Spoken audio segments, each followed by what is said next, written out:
여러분 안녕하세요. 지난주 시험 잘 보셨죠? 제가 아직 점수까지 채점은 안 하고 그냥 파일만 확인하면서 잘 쓰셨나 보셨는데 대체로 잘 쓰셨더라고요.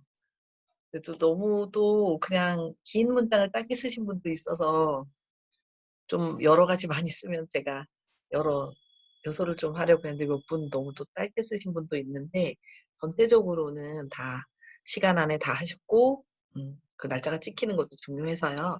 그래서 이 어려운 과목에서 저희가 오프라인에서 얼굴 보면서 해도 사실 이게 이해하기가 어려운데 그래도 선생님들이 이렇게 그 온라인이라는 이 열악한 상황에서 그래도 열심히 잘 수업을 들으신 것 같아요. 그래서 아무튼 고생 많으셨고 어 우리가 어차피 이제 지금 기말까지 거의 그렇게 갈 것 같으니까 음 사실은 이 영상을 보고도 쓸 수 있게 하고 싶었어요. 근데 단 너무 쉽게 찾지 못하게 여러분들이 이 영상을 구석구석 잘 보고 그리고 교재도 좀 잘 보고 이렇게 하면서 찾을 수 있게 했었는데 아무튼 기말에는 오프라인에서 하니까 남은 부분도 열심히 할게요. 일단 오늘은 일단 제가 7 주차라고 잡았고 그냥 순서대로 일단 찍어서 올리는 걸로 하겠습니다. 지난번에 사장 인간의 학습에 대해서 반 정도 했고 오늘 나머지 반을 하도록 하겠습니다. 익숙한 표가 나왔죠? 시험에도 나왔던 표죠. 그쵸? 자, 그래서 오늘 이 인간의 학습에 있어서의 근원적인 개념들이라고 해서 여러 이제 개념에 대해서 볼 건데 그 이 4 장의 인간의 학습의 장에서는 지난주에 여기 나와 있는 행동주의적인 접근 그런 관점, 인지주의적 관점, 사회적 구성주의적인 관점 이런 차원에서 이제 그 큰 이론들에 대해서 살펴보았고 그래서 그 여기에서는 이 3 가지 큰 관점들에 좀 덧붙여서 제2 언어 습득에 적용할 수 있는 개념이나 뭐 범주, 그리고 유형 이런 것에 대해서 이제 오늘 시간에는 살펴보도록 하겠습니다. 자, 먼저 학습 유형이라는 게 있어요. 학습 유형. 그래서 여기에서 이제 여러 가지 그 다양한 개념들이 나오는데 이게 여기 아직 이론서니까 이제 여러 개념들을 우리가 앞으로 이렇게 그 외국어로서의 한국어 이 교육론을 공부하는 동안에 부딪힐 수 있는 다양한 개념들이 지속적으로 쏟아져 나오고 있죠. 그쵸?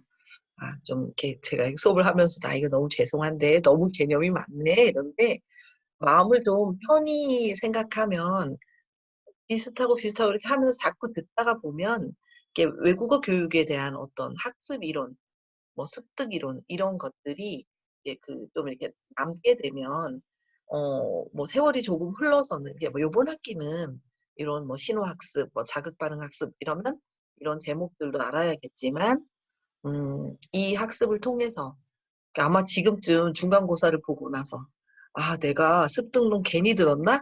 이런 분도 있을 것 같아요. 그죠? 그렇게 생각하지 마시고 이 분야에서 일하면서 사실 습득론까지 듣고 한국어 교사가 되는 사람이 많지는 않을 것 같아요, 제 생각에. 그래서 저도 이제 제가 있는 학교에 한국어 선생님들이 지금 온라인이라서 학교 모두 출근하진 않는데 그래도 여기에 과장 역할을 맡고 있는 주요 선생님들은 이렇게 일주일에 4번 출근해서 같이 식사도 하고 좀 서로 힘을 주고 그러고 이야기하고 있는데 제가 갑자기 궁금해서 조사해 봤어요. "너희들 대학원 다니면서 습득론 공부하고 왔니?" 이렇게 물어봤어요. 저는 사실은 이렇게 그 제가 학위를 6 개를 도전했거든요. 마지막 학위는 못 받고 끝났는데 아직 못 받았는데 5개 학위를 받았어요. 그러다 보니까 그 외국어 교육에 대한 학위도 있고 한국어 교육에 대한 학위도 있고 그냥 국어학 학위도 있고 뭐 문학 학위도 있고요. 뭐 여러 가지 받았어요. 그러다 보니까 인제 그 사이사이에 교육과 관련된 과목을 들을 때 이런 잡다한 여러 과목들을 어쩔 수 없이 공부했던 거 참 어렵다 생각하면서 그때도 그랬는데 제가 얼마 전에 물어봤더니 우리 선생님들 중에 습득론 공부하고 온 사람이 없더라고요. 그러니까 한 명 정도가 습득을 주로 배우진 않고 약간 보조적인 자료로는 좀 배웠다. 그리고 대부분의 한 60~70%의 선생님들은 안 배웠다. 이렇게 오기도 하더라고요. 그래서 제 생각에 학부인데 이 수업 듣는 분들은 그래도 좀 어렵고 좀 그렇긴 하지만 이 언어 교육이라는 그 근본적인 것들을 한번 생각할 수 있는 계기가 될 수 있을 것 같아요. 그래서 이렇게 이제 반 지나갔는데 나머지 부분의 학습에서도 좀 이 파이팅을 해 봅시다. 그리고 좀 부탁드리고 싶은데 기말에는 영상 한 번씩 더 보고 제가 좀 잘 설명 못하지만 그래도 영상 한 번씩 더 보고 교재도 좀 보고 그래서 공부 많이 해서 기말 시험 봤으면 좋겠어요. 그래요. 자, 아무튼 학습 유형이라는 게 있어요. 그래서 이제 그 학습 유형에서 나오는 그 로버트 가네가 이렇게 여러 가지 제시했던 그 용어들이 있는데 그 용어에 대해서 일단 살펴보겠습니다. 먼저 첫 번째는 신호학습이라는 게 있어요. 신호학습. 신호학습은 주변에 있는 무언가에 이렇게 주의를 기울이는 거예요. 시그널, 신호를 기다리는 거죠. 그쵸? 그래서 신호학습이라는, 그러니까 굉장히 이제 번역했을 때 이게 좀 쉽게 접근할 수 있는 단어로 만들었죠. 그러니까 띵, 비리비리 이렇게 신호가 오는 거예요. 그래서 주변에 있는 무언가에 주의를 기울이는 것인데, 예를 들면 음악 소리나 동물의 소리, 아니면 인간의 목소리 같은 그런 것들의 신호들의 주의를 기울이듯이 공부하는 것이다. 이런 식의 것이 신호학습이고, 그래서 파블로브식의 고전적 독거나의 이게 전형인 거죠. 그렇죠? 그 기본 틀이. 그게 뭐 딸랑딸랑 동이 울리면 가는 그런 거였잖아요.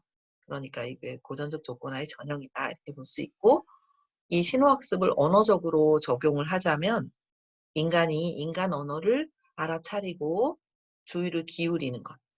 인간의 언어를 알아차리고 그러니까 동물의 소리인지 그냥 음악 소리인지 그런 걸 알아차려서 주의를 기울이는 것. 그것이 이제 언어를 알아차리고 주의를 기울이는 것이 언어적인 적용이 되겠다. 이렇게 보면 되겠고요. 두 번째는 자극 반응 학습인데요. 자극 반응 학습이에요. 자극 그리고 반응. 그죠? 학습자가 개인의 지각 환경 내에서 지각 뭐예요? 느끼는 거죠. 인지하는 거예요. 지각 환경 내에 있는 한 가지 요소에 대해서 구체적인 참여라고 할 수 있는 변별된 자극에 반응을 하는 거죠. 그래서 언어적으로 적용한다면 구체적인 소리, 변별된 자극이라는 건 차별, 다르다를 알 수 있는 것. 뭐 예를 들면 양수음인 의 차이를 아는 것이 변별적 다짐이잖아요. 그래서 그 변별된 자극에 대해서 반응하는 것. 그런 것이고 그래서 언어적 적용을 하자면 구체적인 소리, 예를 들면 단어, 아니면 뭐 그 의사소통을 위한 비언어적인 몸짓 그런 걸 알아차리고 이렇게 반응하는 것. 그리고 그 반응에 대해서 보상을 받는 것. 이런 것이 자극 반응.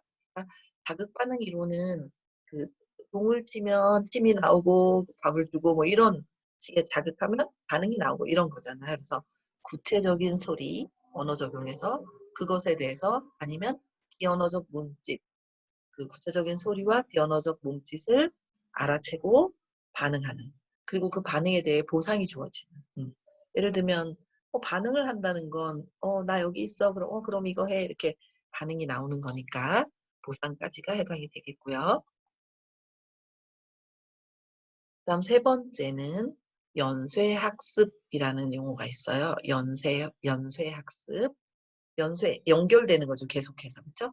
그래서 두 개 이상의 자극과 반응 연결들에 관한 연쇄를 학습하는 거예요. 이어지는 것들이죠. 그래서 이것도 연쇄, 단어 생각하면 안 돼요. 연쇄, 좋은 거예요. 연결되고 계속 나오는. 그래서 언어적 적용으로는 뜻을 전달하기 위해서 몇몇 소리나 단어를 이제 연결하는 그런 식의 것이 언어적 적용에 있을 수 있고요. 그다음 언어적 연합 학습이에요. 연합. 서로 병합되는 거죠. 연합 학습이에요. 그래서 언어적 아니면 비언어적 연쇄에서 연쇄가 되는 언어적으로 혹은 비언어적으로 이렇게 몸짓 같은 게 비언어적인 거예요. 거기에서 그 연쇄의 의미를 부여하는 것이고요. 그래서 언어적 적용을 하자면 다양한 언어적 자극들에 의미를 부여하는 것입니다. 다양한 언어 자극에 의미를 부여하는 것. 그래서 말이 안 되는 음절들이 의사소통을 위해서 유의미해지는 거죠. 하나의 이건 말이 안 되잖아요. 근데 아침 이렇게 되면 아침이란 단어가 되죠. 그래서 이렇게 "아침에 뭐 했어?" 이런 식으로 점점 하는 건 소리일 뿐인데 그 아라는 음절, 침이라는 음절이 모이고, 모이고 모여서 이것들이 합해져서 서로 합쳐져서 아하고 침이 만나서 아침. 그리고 밥이 만나면 아침밥. 이런 식으로. 먹하고 다가 만나면 먹하면 아무 의미도 없고 다 해도 아무 의미 없는데 먹다 그러면 이 먹는 행위가 되잖아요. 그렇게 말이 안 되는 음절들이 의사소통을 위해서 유의미해지는 게 서로 연합해서. 다음은 다중 변별 학습이에요. 다중 변별 학습이라는 용어예요. 그래서 이건 서로 닮은 것 같은 많은 수많은 다양한 자극들에 서로 다른 반응을 하는 것을 학습하는 거예요. 다중 변별 학습. 서로 닮은 것 같은 이렇게 비슷하게 생긴 다양한 자극들에 여러 자극들에 서로 다르게 반응하는 것을 학습. 그러니까 뭔가 자극이 있으면 무조건 침만 흘리는 게 아니라 땡땡땡 해도 침 흘고 딩동댕 딩동댕 해도 침 흘리고 이런 게 아니라 땡땡땡 하는 종소리와 딩동댕 하는 종소리와 띵 하는 소리가 있다면 그것을 각각 다른 반응을 한다는 거죠. 그래서 이것도 언어적인 적용으로 온다면 비슷한 소리, 그쵸? 종소리가 다르다 이것처럼 비슷한 소리들 그리고 비슷한 단어들 그리고 어구들 간의 차이점을 알아차리는 비가 오네 하고 "비 좀 줘 봐." 이렇게 하는 것은 다르잖아요. 그쵸? 음 이렇게 비슷한 소리 또 뭐가 있을까? "배가 아파." 하고 "배 먹고 싶어." 이렇게 하면 그것도 발음이 거의 같잖아요. 뭐 사실 뭐 억양이나 장단 이런 걸로 차이가 나지만 한국 사람이라고 해서 이건 길고 이건 짧고 장단을 막 기억해서 하지 않으니까 한국어 같은 경우는 특히. 그래서 그런 그 비슷한 소리나 단어, 어구들의 차이를 알아채는 거고 예를 들어 최소 대응상, 동철, 이의어, 그리고 유의어 이런 것들이 여기에 해당하는 거예요. 조금 전에 말한 배고파, 배 아파, 배 타고 싶어, 음, 배 먹고 싶어 이런 것들이 동철자 이의어잖아. 그쵸? 최소 대응상은 음, 브, 프, 뿌 같은 거. 방하고 빵하고의 차이 이런 거 있죠. 방에 들어가 뭐 "빵 먹어요." 이렇게 할 때 방 으하고 뿌의 차이 이런 것들이 뭐 어하고 오의 차이 이런 거. 그런 것들이 최소 대응상이라고 최소 대립상이라고도 하고요. 유의어는 의미가 비슷한 그런 거고요. 그런 것들이 다중변별 학습에서 언어적인 적용에 해당이 돼요. 그다음은 개념 학습이라는 용어가 있어요. 개념, 어떤 의미 이런 거죠. 조금 앞에 하고 살짝 다르죠, 느낌이. 개념 학습이에요. 그래서 집합체의 개별적인 구성원들은 서로 다를 수 있지만 자극들의 집합체에 공통된 반응을 하는 것을 학습하는 거예요. 그게 개념 학습이고요. 이것도 언어적 적용으로 가면 뜨거운이라는 단어는 난로, 촛불, 다리미 그런 것에 이제 뜨거운이라는 단어가 이제 적용이 되고 어린아이들은 4발 달린 농장 동물들이 모두 말이 아니라는 거. 그러니까 동물이 막 다니면 다 말이야가 아니라 말도 있고 소도 있고 뭐 돼지도 있고 그런 것들을 이렇게 배워 나가는 이제 그런 것이 개념을 확장해 가는 거죠. 그쵸? 그다음 원리 학습이라는 말이 있어요. 원리를 이해하고 학습을 하는 거죠. 그쵸? 그래서 2개 이상의 개념에 대한 연쇄를 학습하는 거예요. 2개 이상의 개념의 연쇄를 학습하는 것이고 관련된 개념의 집합 그런 것들이 원리학습. 개념의 연쇄, 개념의 집합을 학습하는 것이다. 언어적인 적용을 하자면 과거형 동사는 규칙 동사, 규칙으로 분류할 수 있고, 하지만 두 개념 모두가 이제 시제, 시간을 나타내는 것이다. 이런 걸로 먹어요와 먹었어요에서 하고 하고는 이제 뭐 과거 혹은 뭐 현재 이런 식의 시제가 되지만 그 결국에는 이것들이 시제라는 걸로는 합쳐지지만 과거는 과거, 현재는 현재, 규칙은 규칙 이런 식으로 이렇게 되는 게 원리학습이고요. 그러니까 그 문법의 원리를 이해하는 것 이런 것들은 원리학습이 되는 거예요. 그러니까 예를 들면 이제 우리가 청각구두식 교수 방법에서는 무조건 외우잖아요. 근데 문법의 원리를 이해해서 문법을 확장해 가는 것 이런 것들이 원리학습의 한 예라고 볼 수 있고요. 다음은 문제 해결. 기존에 습득된 개념들과 원리들이 그 해결되지 않거나 애매한 일련의 사건들에 대한 의식적인 초점으로 이제 합쳐진 거예요. 그래서 언어적인 적용을 보자면 비유적인 언어의 특이함과 문화적인 세계관과 사고방식과 연결되어 있다는 것을 이제 학습하게 되는 거죠. 그래서 왜 죽은 사람이 사라졌는지 설명하고 교실 내에서 정보 격차, 정보차 학습이라고도 해요. 정보 격차라고도 하고 정보차라고도 하는데 그런 연습 같은 문제 해결을 위해서 이제 언어를 사용하는 거죠. 예를 들면 날씨가 서로 다른 한국어라면 날씨가 서로 다른 이제 날씨 지도를 가지고 있으면서 서로 부산은 오늘 날씨가 어때요? 그럼 부산 지도 날씨가 있는 사람이 오늘 따뜻해요, 뭐 더워요, 비가 와요 이렇게 말하면 그게 없는 사람이 이제 부산에 비가 오는구나. 그리고 그 지도 부산 지도를 가진 사람은 서울 날씨를 몰라요? 그럼 서울은 날씨가 어때? 서울도 비가 와요? 그럼 서울은 비가 안 와요? 이런 식으로. 그래서 서로의 하는 게 이런 게 정보차예요. 서로 다른 정보를 가지고 있는 사람들이 두 사람이 가지고 있는 정보를 이제 서로 메꿔가는 그런 것이 되겠고요.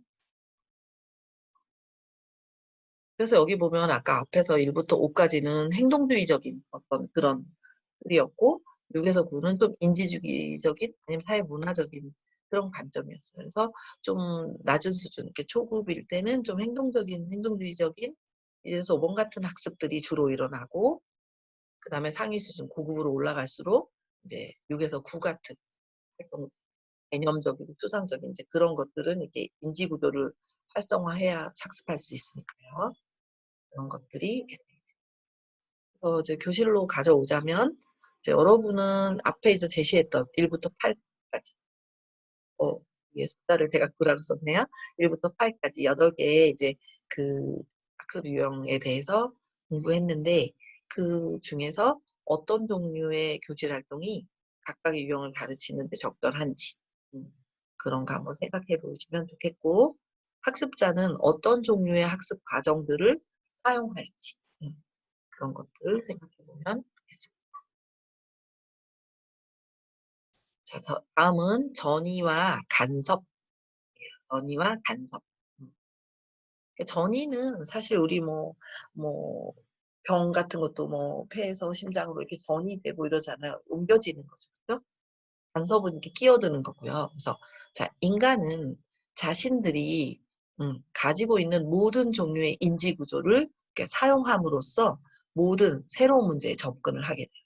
가진 인지 구조를 사용해서 새로운 문제로 접근하게 되는 거죠. 그래서 이전에 바로 이전에 음, 학습했던 내용과 현재 학습 활동 사이에서 상호작용.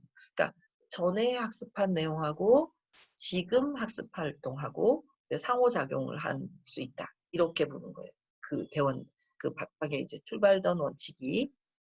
그래서 전이라는 게 이전의 행위나 지식이 추후 학습으로 이월되는 것을 이제 지칭합니다. 그러니까 옛날의 행위 아니면 그 옛날에 가지고 있던 지식이 미래의 학습으로 이월된다는 게 넘어간다는 거죠. 그래서 가서 합쳐지는 거예요. 그러니까 어떻게 보면 스키마를 작동할 수 있게 되는 그런 것도 있는 거죠. 그래서 전이에는 두 가지가 있어요. 그래서 하나는 좋게 되는 것, 긍정적 전이하고 부정적 전이라는 말이 있어요. 그래서 말 그대로 긍정적인 건 이렇게 이전 학습이 현재로 넘어와서 좋은 영향을 주는 거죠. 그래서 이전 지식, 원래 배웠던 것들이 이제 현재 학습에 도움을 주는 것. 그래서 이전 항목이 현재의 주제에 정확하게 적용되었을 때 발생하게 되고요.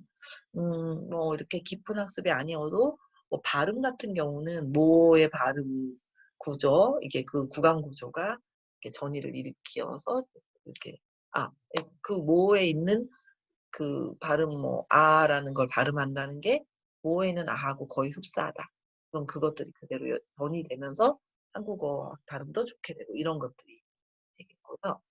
부정적 전이는 말 그대로 나쁜 영향을 주는 전이가 되죠. 그래서 이전 행위가 부차적인 그 과업의 부수적인 과업을 수행한 그 부차적인 과업 수행을 방해하거나 억제할 때 발생을 하고요. 그래서 이전 학습이 추후 내용과 모순되고 서로 맞지 않는 거죠. 그죠? 그리고 이전 항목이 앞으로 학습할 항목에 잘못 전이가 되거나 잘못 연결되는 것을 어쨌든 나쁜 영향을 주는 것이고, 그래서 영향을 주면서 주는데 나쁜 영향이죠. 그래서 간섭이라고 하기도 해요. 그러니까 이제 긍정적 전이를 전이, 부정적 전이는 간섭 이렇게 말하기도 하는 거예요. 전이 속에는 긍정적 전이와 부정적 전이가 있는데, 긍정적 전이는 기존 학습한 내용이 현재 학습에 덮어 이월되면서 좋은 효과를 주는 거고, 부정적 전이는 전에 학습했던 것이 뭔가 현재 학습하는 것과 모순과 충돌을 일으켜서 그 안 좋은 영향을 주는 그런 것이라서 부정적 전이는 간섭이라고 한다. 다음은 과잉 일반화라는 용어예요. 과잉 일반화. 그래서 말 그대로 과잉, 너무한 거죠. 그쵸? 너무한 거. 일반화, 뭐든지 하나만 알면 다 그래. 이렇게 만드는 거. 예를 들면, 우리 딸이 뭐, 전교 1등을 했어요. 세상 아이들은 다 공부 잘해. 이렇게 본 거예요. 그러면 2등이나 3등을 볼 때 왜 쟤는 공부 못하지? 이런 거예요. 사실 근데 1등은 한 명밖에 없는 거예요. 근데 만약에 우리 딸이 노래를 너무 못해. 슬퍼 속상해요. 그러면 세상의 아이들은 다 노래를 못해. 이렇게 생각하는 그런 것들이 과잉 일반화가 되겠죠. 그래서 단순히 부정적인 전이의 한 형태, 과잉 일반화는. 그래서 여기서 일반화라는 것은 음, 특정한 얘들의 대한 관찰로부터 법칙이나 규칙 혹은 결론을 추론하거나 끌어내는 것을 포함합니다. 앞에서 논의됐던 유의미적 학습에서 보았을 때 항목들은 유의미한 기억을 위해서 고차원적인 범주들 아래로 포섭돼서 일반화된다. 하나가 알게 돼서 그것이 다 그렇다 이렇게. 그래서 아이들의 개념 학습은 개별적인 것들에 대한 경험에서 원칙을 일반하는 것입니다. 그래서 어린아이는 몇 번에 차갑고 달콤한 맛을 접하고 나서 아이스크림이 맛있다는 것을 이제 알게 되는. 그러면 사실 아이스크림 중에는 맛없는 아이스크림도 있을 것 같아요. 싫어하는 맛도 있을 것 같고, 그런데 아이스크림은 맛있어. 이렇게 일반화되어 버려요. 그런 게 과잉 일반화예요. 자, 다음은 귀납적 사고와 연역적 사고. 제가 제일 어려워하는 귀납적, 연역적. 죽는 날까지 이걸 구분할 수 있게 될지 모르겠는데, 제가 몇 가지 구분하지 못하는 그 두 개의 대립되는 단어가 있는데, 그 중에 하나가 귀납적, 연역적인데, 이거는 또 조금 전에 알았는데, 수업 준비할 때 알았는데, 또 갑자기 헷갈렸어요. 자, 아무튼 기납적 사고라는 건 개인은 많은 수의 구체적인 예들을 저장하고 그러한 구체적인 예들을 지배하거나 포섭하는 일반적인 법칙이나 규칙, 결론을 이끌어낸다. 작은 것을 공부해서 결론을 이끌어낸다. 작은 것 하나를 알게 돼서 큰 결론을 알게 되는 것. 귀납적. 그렇죠? 그다음 연역적 사고는 일반화에서 구체적인 예들, 큰 것에서 구체적인 것을 그 예들로 이제 움직임으로써 일반적인 원칙이 개인으로 하여금 구체적인 사실들로 추론하게, 그를 추론하도록 하는 거예요. 그래서 제1 언어 습득이나 자연스럽고 정식으로 배우지 않은 제2 언어 습득은 대체로 귀납적 과정을 포함한다. 뭐 여기저기 이렇게 낮게 뭐 분가를 막 알다가 갑자기 큰 것도 알게 되는 이제 그런 식이 된다는 거죠. 면역적이면 이제 가서 뭐 틀도 배우고 뭐도 배워서 이제 디테일하게 어휘도 외우는 거지만 제1 언어, 모 습득이나 아니면 그 학습하는 제2 언어가 아니라 습득되는 자연스럽게 배우는 제2 언어의 경우는 귀납적 가정이 포함이 된다. 학습자들은 그들 주변의 모든 데이터로부터 특정한 규칙이나 의미를 추론해야만 하고, 그러한 규칙의 대부분은 그것을 말로 표현할 수 있는 의식적이고 명시적인 능력 없이 내재적으로 학습된다. 이런 거. 교실 언어 학습은 의심할 여지 없이 연역적 사고에 의해서 의존하는 그런 경향이 있고요. 그래서 전통적인 방법들은 규칙에 대한 명시적 접근과 그 예에 대한 추후 집중을 요구함으로써 연역적 사고를 지나치게 이제 강조하게 된다. 그래서 의사소통식 제2 언어 학습에서는 수많은 증거들은 귀납적 접근법의 전반적인 우세함을 가리키지만, 그 대부분의 이제 제2 언어는 귀납적인 것을 시 더 좋다고 하지만, 형태 중심 지도법의 경우는 학습자들은 그들의 주의를 환기시킬 수 있는 실수의 긍정적 효과들을 얻을 수 있어요. 요렇게. 그러니까 대부분은 귀납적이 주라고 하지만, 그래서 이제 면역적인 경우도 있는 거죠. 그게 더 우수한 경우도. 자, 다음은 언어 적성이라는 말이에요. 언어 적성은 우리들이 외국어 적성이라고 부를 만한 능력이나 재능이 존재하는가. 그러니까 언어적 재능, 그것이 존재하냐. 언어의 적성이 맞냐. 이런 거죠. 그래서 여러분은 어떻게 생각하세요? 저는 뭐 사실은 어떤 사람은 굉장히 쉽게 언어를 배우잖아요. 그쵸? 어떤 사람은 우리 뒤에 뭐 여러 가지 다중지능 이런 말이 나오지만 오늘 언어적인 지능이 없는 경우도 좀 떨어지는 경우도 있잖아요. 피아노나 노래를 잘하는 사람도 있고. 저는 있다고 생각하는데 여러분 어떤지 모르겠네요. 그래서 그 외국어 적성이 있다라고 할 만한 능력이나 재능이 존재하는지. 그다음 만약에 그렇다면, 존재한다면 그것은 무엇이고, 그것은 생득적인지 아니면 환경적으로 길러지는 것인지 궁금하죠. 어느 정도는 생득적인 것도 있을 것 같아요. 플러스 환경적인 영향이 크겠죠. 학습이니까 언어라는 건. 그래서 뭐 저는 어느 날 이 언어는 아니지만 제가 제 몸으로 깜짝 놀랐던 게, 제가 어 되게 오래전인데 벌써 한 10년 된 것 같은데 동방신기 굉장히 좋아했어요. 이제 그때 사실 제가 동방신기를 좋아할 나이는 아니었어요, 제 나이가. 근데 갑자기 동방신기 너무 좋은 거야. 동방신기의 그 노래 Don't Say Goodbye라는 노래를 너무 좋아해 가지고 동방신기 엄청 좋아하게 됐는데, 시아준스도 좋아하고. 그래서 Don't Say Goodbye를 내가 반드시 배워서 나의 18 번으로 만들어서 요즘은 이제 저 이제 늙으니까 이제 놀자는 사람도 없는데, 옛날에는 사람들하고 놀면 다 자꾸 노래방에 가잖아요.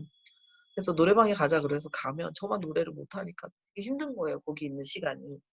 1시간 2시간이. 그래서 동방신기의 내가 좋아하는 시아준스 목소리가 듬뿍 들어있는 Don't Say Goodbye를 배워서 열심히 연습해서 노래방에 가면 연습 많이 한 Don't Say Goodbye는 내가 한 곡은 딱 불러야겠다. 나한테 어차피 음치니까 많이 안 시킬 거니까 한 곡만 딱 불러야겠다 생각했는데, 제가 차에다가 녹음해서 Don't Say Goodbye만 가득 CD에 녹음해 가지고 2달 3달을 들었어요, 따라하고.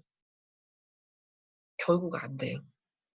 그래서 '아 난 정말 음치야.' 그랬는데, 깜짝 놀란 게 제가 뭐 열심히 다니지는 않지만 우리 엄마가 옛날에 엄마가 살아 계실 때 교회 다녀서 엄마 집에 가면 엄마 모셔다 드리고 이러느라고 엄마 교회에 가끔 한 달에 한 번이나 이렇게 한 달에 2번이나 이렇게 엄마 집에 되게 자주 갔으니까 저는 주말에 가게 되면 엄마 따라서 교회를 띄엄띄엄 한 번씩 가 봤어요. 그래서 인제 식사 끝나고 막 식사하고 가라 그러고 우리 엄마 딸이라는 이유로 엄청 잘해 주잖아요. 그래서 갔는데, 근데 뭐 식사하고 좀 여가 시간 같은 시간에 남는 시간에 사람들이 피아노 치면서 이렇게 노래를 부르는 거예요. 근데 일반인이잖아요, 가수가 아니고. 그런데 음감 뭐 이런 거 뭐 키 올리고 내리고 저 그런 개념 하나도 없는, 너무 잘하는 거예요. 처음 듣는 노래라면서 딱 악보 딱 보니 탁 부르고 그러는 거예요. 저는 돈세이 굿바이를 2달, 3달, 6달, 1년 들어도 못하는데. 그래서 음악적 지능이나 재능이 있는 거잖아요. 그것처럼 외국어도 어떤 사람은 조금만 들어도 하는 사람이 있고 어떤 사람은 못하는 사람이 있으니까 있는 것 같고 그래서 생득적이다. 50% 이상이 적어도 80%는 생득적이 아닙니다. 근데 뭐 현실에서는 사실은 이런 것들은 어떤 이 언어 적성이 무엇이냐라고 이렇게 던져주는 질문이 되겠죠. 그래서 언어적 만약에 언어 적성이 있다면 그런 재능이 있다면 생득적일까 환경적일까 음악처럼 생득적일까 아니면 환경일까 근데 그것은 구별되는 능력인가 혹은 일반적인 인지 능력들 중에 한 측면일까 이런 것도 한번 생각해보고 그다음 적성은 나이에 따라 그리고 학습이 내재적인 명시적인지에 따라서 다른가 아니 적성이 신뢰할 수 있도록 측정될 수 있나 이 언어 적성이라는 걸 측정할 수 있나 그다음 만약 측정할 수 있다면 그런 평가들은 제2언어 학습에 있어서 성공을 예측해 주는가 성공할 수 있나 이런 거죠. 그죠? 이것도 또 잘 모르겠어요. 저는 언어적 재능은 있다고 생각해요. 그러나 성공하지는 못해요. 성공은 노력이 반드시 따라야 하니까요. 자, 그래서 언어 적성을 살펴보는 한 가지 방법은 성공적인 언어 학습자들이 가진 특징들을 확인하는 것입니다. 그래서 위험을 감수하는 행동, 기억의 효율성, 현명한 추측, 의사소통을 하고자 하는 의향, 낮은 불안감, 그리고 모호함에 대한 용의는 인용되었던 여러 가지 변인들 중 몇 가지일 뿐이다. 이렇게 보는 거고요. 그다음에 현대 언어 적성 검사. 이건 캐롤이 말한 건데 현대 언어 적성 검사라는 것은 외국어의 미래 성공을 위한 숫자 학습, 소리 구별, 패턴식 식별, 그리고 암기의 예측 가능성을 주장하게 됩니다. 그다음에 핌스러의 언어 적성 검사, 그리고 미국 국방 언어 적성 검사와 함께 이런 검사는 자원봉사자들의 연수나 군사 통신 같은 맥락에서 성공적인 언어 학습을 예측하는 것을 돕기 위해서 이제 사용되었다. 앞에서 언급한 적성 검사들은 언어 교실에서 제2언어 교사들과 행정가들에게 잘 받아들여졌어요. 그런데 이러한 적성 검사들의 그 유명세, 이 사람 적성이 맞네 안 맞네, 뭐 IQ가 좋네 나쁘네 하는 그런 유명세는 언어 적성에 대한 대안적 측정이 불가능해졌을 정도로 천천히 시들해졌다. 고요 이러한 쇠퇴 현상은 다음의 두 가지 요소들로 설명할 수가 있습니다. 먼저 첫째, 지필 검사들이 언어 적성을 측정한다고 주장하고 있지만 지필 검사가 학생들의 일반적인 지능이나 학업 능력을 반영할 가능성이 더 크다는 것이 명백합니다. 기껏해야 그것들은 전통적인 언어 교실에서 학생을 지배하는 형태 중심적이고 분석적이고 그리고 맥락이 감소된 활동들을 수행하는 능력을 측정하는 것으로 보입니다.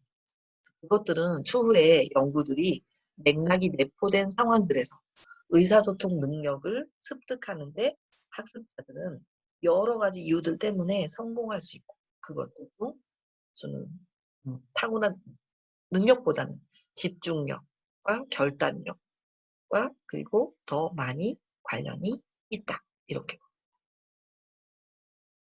두 번째는 언어 적성 검사의 결과는 어떻게 해석해야 하나 그러면 언어 적성 검사를 실시했어요. 그럼 그것을 해석해 하는 방법은 어떤 것이 있어요? 외국어 수업을 듣기 전에 검사를 할 수 있는 여유와 능력을 가진 기관은 이제 거의 없다. 그래서 그리고 그러한 검사가 학생들이나 교사 모두에게 편견을 갖게 할 수 있지 않을까 이런 거고 그다음 교사들은 그들의 모든 학생들에게 낙관적인 것이 과연 그 학생들에게 그 낙관적으로 잘할 수 있어 이렇게 생각하는 것이 현명한 것일까 그리고 적성 검사에 대한 관심은 좀 줄어들었지만 근데 1990년대 후반에 적성 요인들을 언급하는 또 새로워진 그 노력이 이제 나타나 있습니다. 적성 연구의 새로운 시대는 스캐한, 스캐한? 이 기존 적성 검사의 취약점을 기존에 이게 시행되어 왔던 적성 검사의 그 약한 부분을 세상에 알리고 그 적성을 넓은 시각으로 보자는 그러니까 적성이 단순히 아 이거 되네 안 되네 이것도 맞네 안 맞네 이게 아니라 넓은 시각으로 보자는 이제 그런 주장을 하게 된 거죠. 그래서 적성을 입력 처리, 인합적 언어 학습, 출력 책략, 그리고 유창성 이렇게 입력 처리, 귀납적 언어 학습, 출력 책략 이게 나오게 하는 거죠. 유창성을 포함하는 제2 언어 습득의 더 넓은 관점으로 보자고 제안을 했습니다. 그다음에 그리고렌코 그리고 스텐버그 에흐만은 그 스텐버그의 지능 이론에 기반을 둔 CANALF, 카넬F 그 외국어 습득에 있어 새로움을 위한 인지 능력 검사를 제안을 했어요. 이 세 명의 사람이. 그래서 이 검사는 검사 참여자가 다면적인 이게 여러 다각적인이죠. 다면적인 언어 맥락에 내포된 가상의 언어를 학습하는 과정을 포함한다는 점에서 기존 검사들과는 이제 다르다.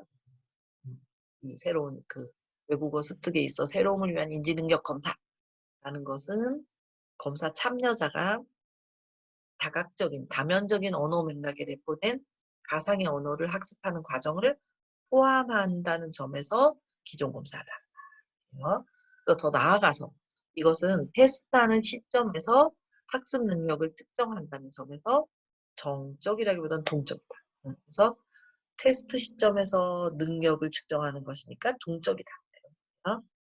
최근에 로빈슨하고 듀이에이는 적성이 점점 더 구체화할 수 없는 인지 변인들의 혼합으로 언급되는 지나치게 광범위한 포괄적인 용어로 간주된다고 주장을 했어요. 그래서 그리고 또 데키세 하고 코스는 적성에 있어 일원화된 개념은 없다는 점을 인정했고 그러면서도 그것이 포괄적인 용어이기 때문에 우리는 제2 언어를 학습하기 위한 복수의 적성들이라고 언급해야 한다고 했습니다.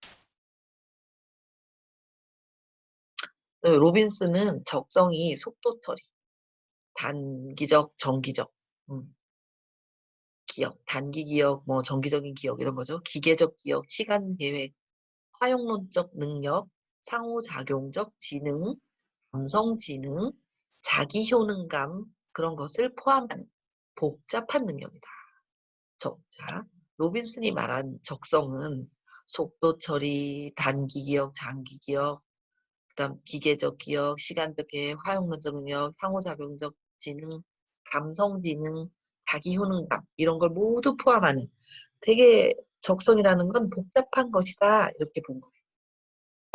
그래서 그리고 듀러이는 동기와 학습 스타일, 학습 생략, 불안감, 그리고 언어 학습자들의 다른 개인적인 차이들이 제2 언어를 배우는데 학습자의 궁극적인 성공과 연관될 수 있다는 점에 주목을 했습니다. 우리는 제2 언어 습득 과정은 체계의 모든 부분이 상호 연관된 복잡성 중 하나이며 다중적인 상호작용 영향들의 결과로 발생하는 지속적인 변화의 형태인 역동성 체계 이론을 포함하는 것으로 볼 때 적성은 더 잘 이해할 수가 있겠다. 자, 이것들을 이제 교실로 연계해 보자면 여러분이 언어 적성에서 가장 중요하다고 생각하는 요소를 몇 가지 떠올려야 한다면 여러분의 상위 5가지 요소는 무엇이 될까? 이걸 좀 생각해보고 그리고 여러분의 외국어 학습에 있어서 자신이 가지고 있는 그런 능력들 중에서 어떤 것을 이렇게 소환해서 끌어내서 사용해 본 적이 있는지 그리고 5가지 요소를 활용하면서 교사로서 여러분은 어떤 학생들이 자신의 능력을 활용하도록 도와주고 그리고 그들이 가진 것 같아 보이지 않는 그들이 가지지 않은 것 같은 능력을 보상하는 것을 도울 수 있는지 이런 것들을 한번 생각해 보아라 이런 거고요. 자, 다음은 지능과 언어 학습이에요. 지능과 언어 학습. 그래서 지능은 전통적으로 언어적인 능력과 논리 수학적인 능력으로 정의되고 특정되어 왔어요. 그러니까 언어적 능력 그리고 논리 수학적 능력 이 두 가지로 이제 특정이 전통적으로 특정되어 왔는데 IQ라는 개념, 이제 우리가 잘 알고 있는 IQ의 개념이죠. 개념이 있죠. 그 개념은 스탠퍼드 비넷 지능특법, 스탠퍼드 비넷 지능특법의 창시자로 유명한 음, 비넷, 비넷의 20세기 초반 연구에서 유래한 거고요. 이런 두 영역에 대한 몇 세대에 걸친 검사의 기반을 두고 있습니다. 그래서 IQ는 성공적인 제2 언어 습득과도 이렇게 동등하게 그러니까 상관성을 가지고 있어요. IQ가 좋은 사람이 언어 습득도 잘한다. 이렇게 보는 거죠. 그래서 지난 수십 년 동안의 연구와 관찰에 의하면 언어학습 IQ는 단순히 학업적인 똑똑함 이상의 것을 포함하는 것으로 보인다. 그러니까 학업적인 똑똑함도 갖고 있고 그 이상의 것도 갖고 있는 것으로 보인다.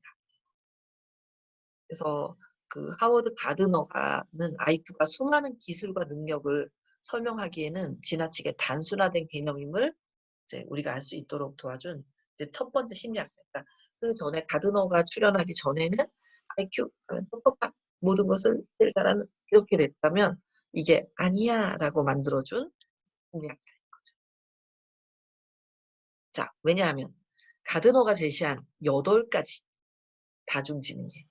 제가 그때 어느 날 이런 뭐야 교육 철학 뭐 이런 거 뭔가를 막 심리학 교육 심리학이랑 교육 철학 이런 걸 공부했었어요. 근데 너무 재미있어서 그때 20대였는데 제가 아기가 태어난 후에 제가 좀 일찍 시집갔어요. 옛날 사람이라서. 그래서 우리 아이가 태어난 후에 태어나고 나서 엄마가 이제 아이 봐주셔서 제가 공부를 좀 더 하게 됐는데 심리학 공부를 좀 했었어요. 근데 그때 너무너무 재밌는 거예요. 그 심리학의 이론들이 마루타가 있잖아요. 우리 집에 우리 아기 마루타가 있으니까 마루타의 행동 반응들을 예를 들면 하다 못해 스키너 뭐 이런 피아제의 자극 반응 이런 것도 제가 다 해보고요. 막 실제로 했었어요. 근데 그 와중에 이 가드너의 다중지능 이론이 너무너무 와닿았어요. 왜냐하면 저는 이제 노래 못하는 거, 그림 못 그리는 거 이런 거에 대한 스트레스가 있었어요. 운동 못하는 것 이런 거. 너무 속상했는데 인간은 다중지능이 있다는 거죠. 그래서 이거 너무 마음에 든다 그랬어요. 그래서 가드너가 제시한 8가지 지능의 8가지 분류를 한 거예요. 가드너가. 첫 번째는 언어적 능력. 자, 우리 아까 그 재능, 생득적인 재능이 있냐 없냐 이런 얘기 앞에서 나왔었는데 이제 지능의 언어적 능력이 있다. 이렇게 본 거고요. 가드너는. 두 번째는 논리 수학적 능력. 수학을 아주 논리적인 사람이 있고 수학을 잘하는 사람이 있고 이제 그것도 그런 능력도 능지능의 하나다. 언어 능력, 수학, 논리 수학적 능력, 음악적 능력. 저는 이 가드너 덕분에 해방됐어요. 마음. 왜 나만 노래를 못할까? 왜 나만 도미솔 중고등학교 때 화음 같은 거 시험 보면 나만 틀릴까? 생각했는데 저에게 음악적 지능이 낮았기 때문에 하고 이제 저를 자기 논리화 그런 단어 좀 잊어버렸는데 그걸 만들어준 거예요. 음악적 능력이라는 게 있어요. 그래서 소리의 높이와 리듬 패턴을 지각하고 창조할 수 있는 게 그러니까 작곡가도 있는 거죠. 그런 능력이 음악적 능력이다. 그다음에 공간 지각 능력. 공간을 이렇게 인지하는 능력이죠. 저 굉장히 좋아요. 공간 지각 능력 저 되게 좋아요. 주차도 잘하고요. 그리고 지리도 잘 알고. 사람을 못 외워요. 그 대신. 공간 지각 능력. 자신의 주변 환경에서 방향을 찾고 길 찾고 현실 세계를 정신적인 이미지로 구성할 수 있고 그것들을 쉽게 변형할 수 있는 능력. 저는 전 세계 어떤 나라에 가도 지도 한 번만 딱 보고 가면 다 찾아다니고 그래요. 이 공간 지각이 저는 최고. 단 그래서 사람은 100만 번 봐도 몰라요. 이게 여러분한테 미리 말씀드리자면 혹시 저희들이 나중에 얼굴을 알게 된 후에 우연히 길을 가다 만났는데 제가 모른 척하고 가도 오해하지 마시고 인강 이렇게 얘기해 주세요. 아셨죠? 제가 이름으로는 외워요. 왜냐하면 문자 잘 외워요. 글씨로 돼 있는 것들. 음. 아무튼 공간 지각 능력이 좋아서 사람을 깨닫는 능력은 떨어진다. 그다음 신체 운동 능력. 이거 당연히 있는 거예요. 그쵸? 그러니까 박세리도 있고 유명한 축구 선수 손흥민도 있고 이런 거죠. 그쵸? 정교한 운동 동작, 운동 선수 같은 기량 이런 것들 가지고 있는 저는 없어요. 자, 자연주의적 제가 없는 건 가볍게 넘어가겠습니다. 자연주의적 능력, 자연적 대상, 식물, 동물, 구름 등에 대한 감수성. 또 이거 많아요. 조금만 날씨가 변해도 굉장히 이렇게 많이 그 짠하고 찡하고 들어와요. 저는 그래서 제가 살고 있는 집을 6년 전에 샀는데 집을 샀어요. 물론 은행 거지만. 음. 근데 그 집을 사는 첫 번째 조건이 노을을 볼 수 있는 창문이 있는 집이었어요. 네. 그래서 학교에서 일이 너무 많아서 집의 창문에서 노을을 볼 일이 거의 없지만 그래서 노을을 볼 수 있는 창문이 있는 집이 저의 첫 번째 조건이었어요. 그래서 우리 집은 아침에도 해가 들어오고 낮에도 해가 들어오고 마지막에 노을이 끝까지 떨어질 때까지 우리 집은 햇살이 들어오고 목표는 저녁에 노을을 보고 싶었어요. 6번 있습니다. 5번 없습니다. 3번 없습니다. 2번도 없습니다. 수학 빵점 맞았어요. 자, 그다음 대인관계 능력. 자, 다른 사람들이 어떻게 느끼는지, 무엇을 그들의 동기를 유발시키는지, 그들이 어떻게 상호작용하는지 등을 이해하는. 저 이거 좋지는 않은 것 같아요. 제가 좋다고 착각하고 평생을 살았는데 난 사교적이야 이렇게. 그래서 이렇게 좀 더 이렇게 최근 이 가까운 나이부터 어느 날 깨달았는데 저 이거 조금 부족한 사람 아쉽습니다. 이 직업에 사람을 잘 알아보고 대인관계 능력이 좋으면 너무 좋았을 텐데 약간 아쉬운 능력이고요. 자, 자아 발견 능력. 자신에 대해 알고 스스로에 대해 정체성을 개발하는.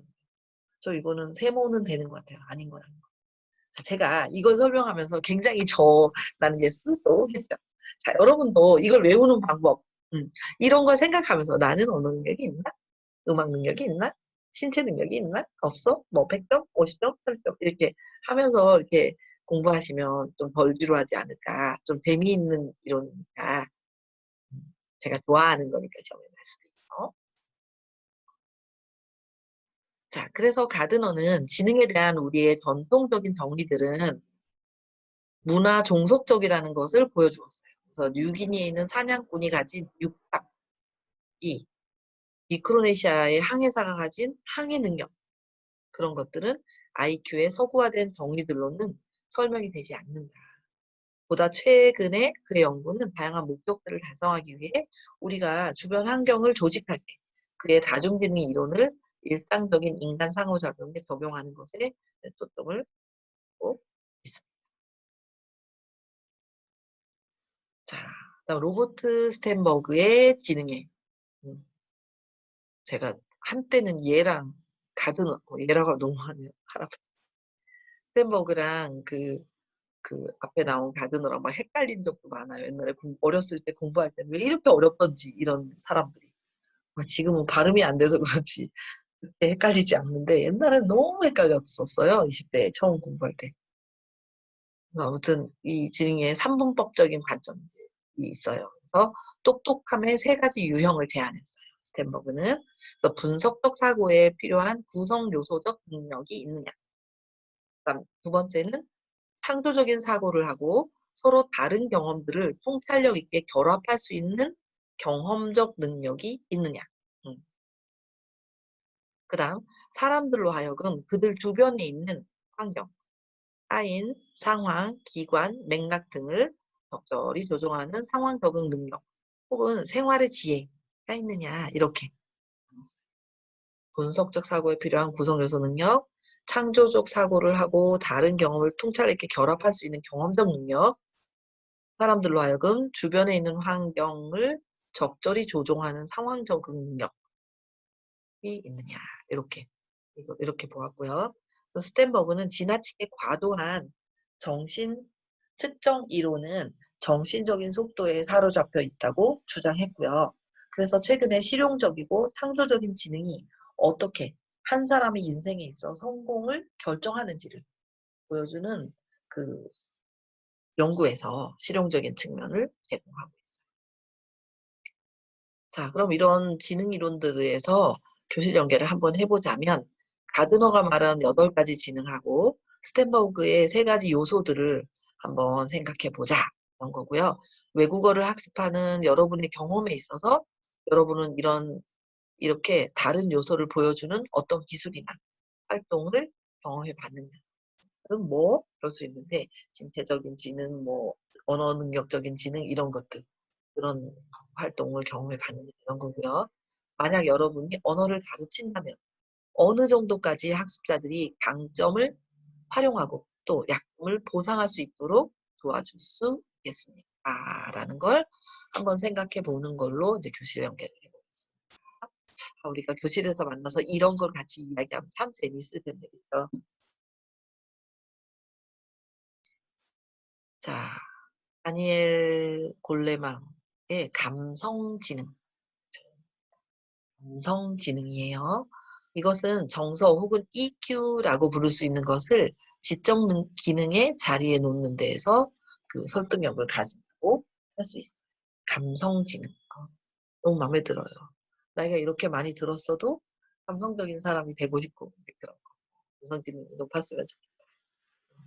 그래서 아니 근데 첫 번째가 나쁜 단어네, 그렇죠?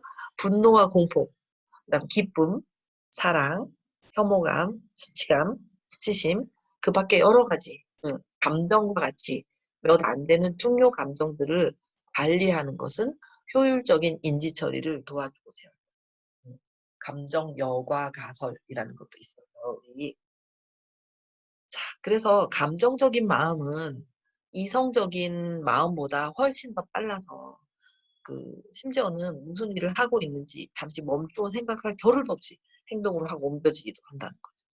그러한 신속함은 사고하는 마음의 특징이라고 볼 수 있는 신중하고 분석적인 고찰을 이제 방해한다고 주장했습니다.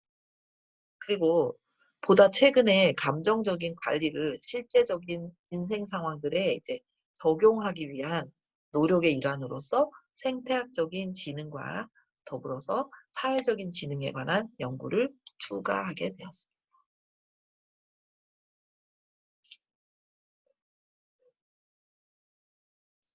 지능에 관한 우리의 이해를 확장함으로써 좀 더 쉽게 지능과 제2언어 학습의 관계를 알 수 있는데요.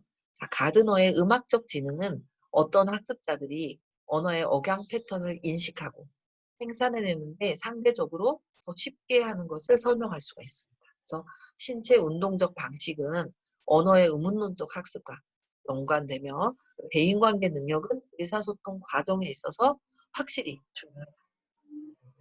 자, 공간지각 능력이나 특별히 방향 감각이 얼마만큼 제2문화 학습자가 새로운 환경에서 편안하게 성장할 수 있도록 도울 수 있는지에서도 스탠버그의 경험적인 맥락에서 세 가지 중에 스탠버그의 요소 3가지 중에 경험적인 요소가 있어요. 그래서 그 맥락에서의 맥락적인 능력들은 어떤 이들은 빠르고 효율적이고 겉으로 보기에 수월해 보이는 제 언어 습득을 위해 가지고 있는 요령의 구성 요소를 한층 더 이제 밝혀준다고. 결국은 성공적인 언어 학습자들은 틀을 벗어나서 창조적으로 생각하는 능력을 자주 보여주고 그럼으로써 제2언어 습득에 있어서 역동적인 복잡성의 일부를 이해할 수 있게 되겠다. 골레망의 EQ. EQ는 교실 내에서와 자연스러운 상황 모두에서 제2언어 성공을 설명함에 있어서 다른 요소보다 훨씬 더 이제 중요할 수도 있다.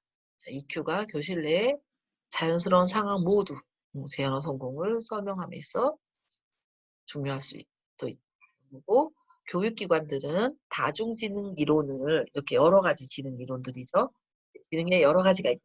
하나의 IQ가 아니라 여러 가지가 있다. 이렇게 보면 다중지능 이론을 다양한 학교 중심 환경들에 적용해 왔어요. 학교 중심 환경들에.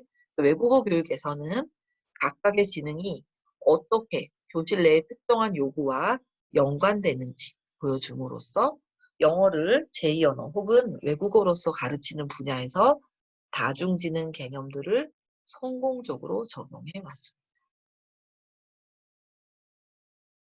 자, 그럼 여기에서 이제 그 교실 내에서의 학습 이론들이 있겠는데 이제 두 가지 법을 한번 보겠어요. 먼저 첫 번째는 청화식 교수법이에요. 그래서 청화식 교수법의 배경은 이제 아시는 분들 많이 있겠지만 그래서 아미 메소드라고 하죠. 군대 교육법이라고도. 그래서 2차 세계대전, 2차 세계대전에 세계대전 섰을 때 자, 미국을 전 세계적인 갈등을 이제 몰아넣었는데 미국인들이 동맹국의 언어, 그리고 적국의 언어, 동맹국 언어도 알아야 하고 적국의 언어도 알아야죠. 그것을 이제 의사소통을 위해서니까 구어로 빨리 짧은 시간에 이게 이제 시간이 많은 게 아니라 동맹국 혹은 적국의 언어를 짧은 시간에 구어로 할 필요가 그래서 듣기와 말하기 기술에 이제 초점을 맞춰서 집중적인 어학 코스의 필요를 이제 열게 된 거예요. 그래서 그 군대 특수 언어 프로그램 ASTP라고 하는 군대 특수 언어 프로그램을 이제 만들었어요. 그래서 군대식 교수법이라고도 하고 청화식이라고도 하고 청각 구두식이라고 해요. 그래서 패턴들이를 하는 거예요. 근데 달달달달 입으로 달달달달 해서 꼼짝마 손들어 하면 이렇게 하고 이렇게 하는 그런 것들을 배우게 된 거죠.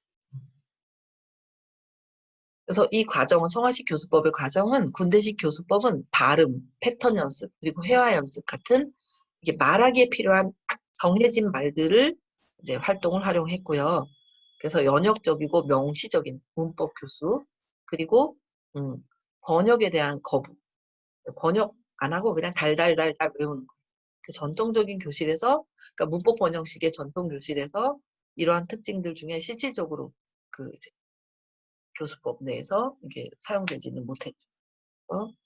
얼마 지나지 그 군대 언어는 이제 그 군대 언어를 가르치는 아까 그 프로그램 교수법에서 군대 교수법으로선 아주 성공했어요.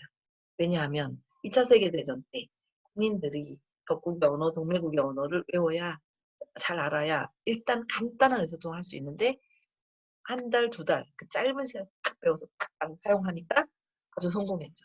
그래서 그게 그 전쟁 이후에도 언어 교육에 들어온 거예요. 군대 방식의 그 교수 방법이. 이 교수법은 사실은 행동주의 심리학의 이론의 바탕에서 띵 하면 탁 나오게 하는 그런 거였죠.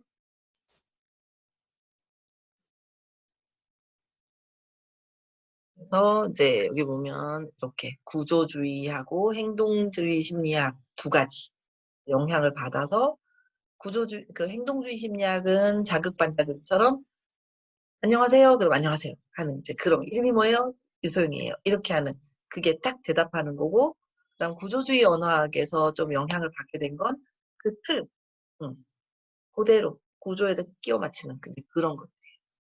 그 패턴을 공부한다. 이런 면에선 구조적이다.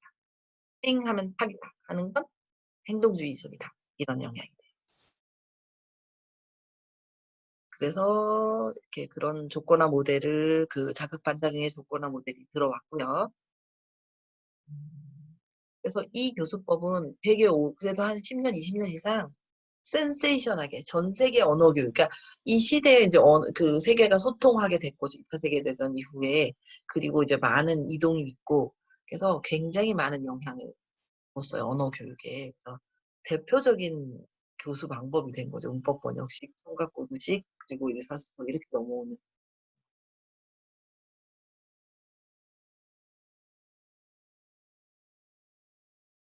그래서 뭐 근데 이게 사실 고급적인 언어를 할 수 없다.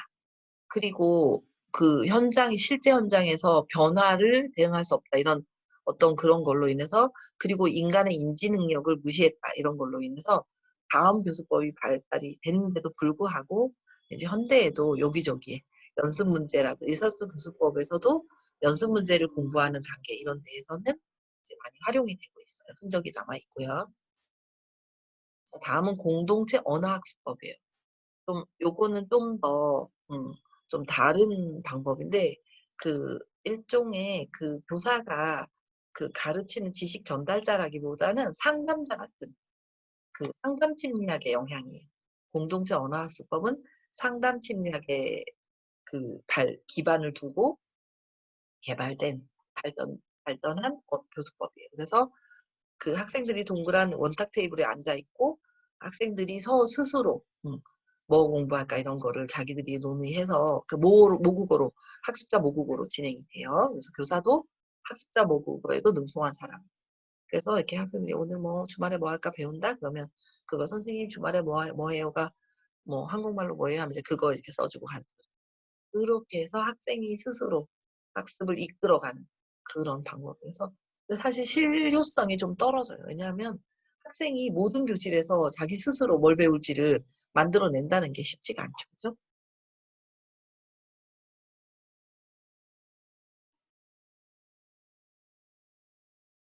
그래서 이게 이제 그 공동체 언어학습법이 이제 그 상담에서 왔고 또 할 수 있다는 건 학습자가 이렇게 그 학생이 어떤 외국에 도착했다. 그러면 뭐든지 도전할 수 있다. 이런 관점에서 그러니까 학생들이 자기가 하고 싶은 게 뭔지 알 수 있다.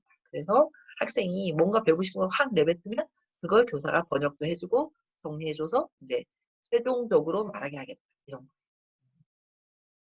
근데 이제 학생이 이 경우에는 적극성이 떨어지거나 이러면 이 교수법으로 할 수가 없어요. "뭐 배우고 싶어요?" "없어요." 이렇게 하면 그쵸. 친구들과 의논하세요. "아니요." 이렇게 하면 불가능하잖아요. 그쵸? 음.